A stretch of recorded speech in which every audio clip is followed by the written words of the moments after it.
बाहुबली की रिलीज़ के बाद साउथ इंडियन मूवीज़ को भी पैन इंडिया रिलीज़ करा जाने लगा, लेकिन किसी भी फिल्म के लिए ऑडियंस उस तरह से एक्साइट नहीं हो पाई जैसे बाहुबली के लिए हुई थी। लेकिन केजीएफ के रिलीज़ होने के बाद एक बार फिर ऑडियंस में वही एक्साइटमेंट देखने को मिली जो बाहुबली के टाइम दिखी थी।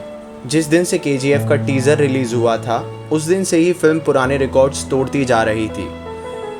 इस फिल्म को ऑडियंस ने इतना प्यार दिया कि 80 करोड़ के बजट पे बनी इस फिल्म ने बॉक्स ऑफिस पर 250 करोड़ से भी ज़्यादा का बिजनेस किया।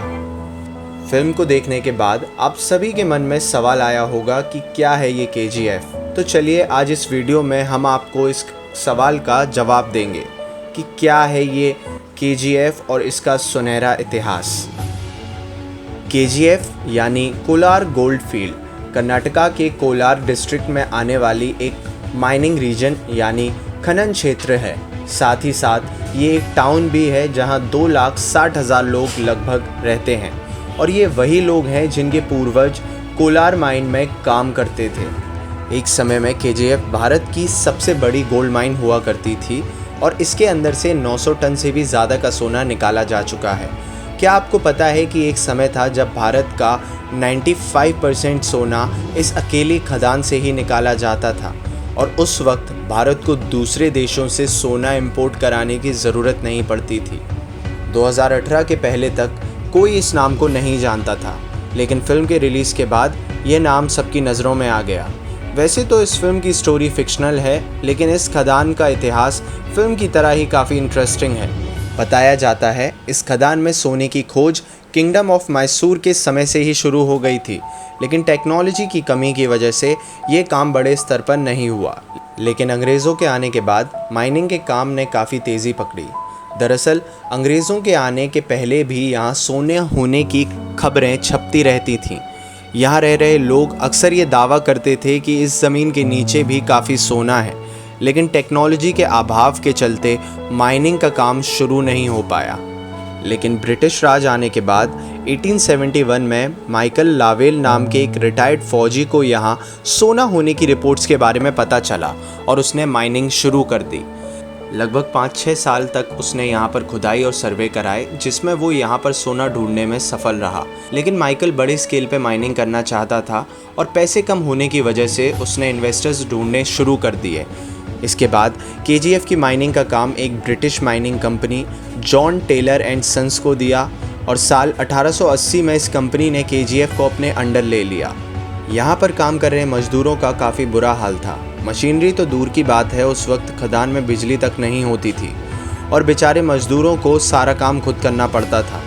माना जाता है इस वजह से 120 साल तक चले इस माइनिंग में लगभग 6,000 मजदूरों को अपनी जान गंवानी पड़ी।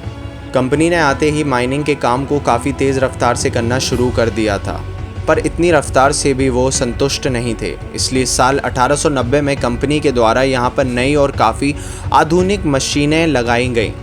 ये मशीनें इतनी ज़्यादा एडवांस थी कि अगले 100 सालों तक यानी 1990 तक यहाँ माइनिंग इन्हीं मशीनों से होती रही। अब एडवांस मशीनों के साथ बिजली की ज़रूरत भी पड़ने लगी और इस ज़रूरत को पूरा करने के लिए देश का पहला हाइड्रो इलेक्ट्रिक पावर प्लांट लगाया गया, जिसका नाम है कावेरी इलेक्ट्रिक पावर प्लांट। ये सब होते होते 1902 आ चुका था और केजीएफ माइन भारत का 95% सोना प्रोड्यूस करने लगी थी। प्रोडक्शन के साथ ही धीरे धीरे कोलार में डेवलपमेंट भी हो रहा था और ये इलाका अब इलाके से शहर बन रहा था। जो ब्रिटिश यहाँ बड़े ओहदे पर थे, उन्होंने यहाँ पक्के मकान के साथ साथ अस्पताल, क्लब हाउस और गोल्फ कोर्स भी बनवा लिया था। देश के आज़ाद होने के 9 साल बाद तक यानी 1956 तक ये माइनिंग का काम ब्रिटिश कंपनी जॉन टेलर के पास ही था। इसके बाद 1956 में राज्य सरकार ने केजीएफ को अपने अंडर ले लिया। 1972 में जब माइनिंग का काम शुरू हुआ तब इस जगह के ऊपरी हिस्से में ही सोना मिल जाया करता था, लेकिन जैसे जैसे समय बीतता गया माइन और गहरी होती गई और भारत सरकार के पास आते आते ये माइन 3 किलोमीटर तक गहरी हो चुकी थी और इतना नीचे किसी भी इंसान के लिए काम करना काफ़ी मुश्किल होता है। इसी के चलते इस माइन को 2001 में बंद कर दिया गया। दरअसल बंद करने के पीछे एक वजह और भी थी कि खदान से सोना निकलने की मात्रा पहले के मुकाबले काफ़ी कम हो गई थी, जिस वजह से सरकार को इस प्रोजेक्ट में नुकसान हो रहा था। इसलिए 900 टन सोना देने वाली 120 साल पुरानी माइनिंग के इस काम को बंद कर दिया गया।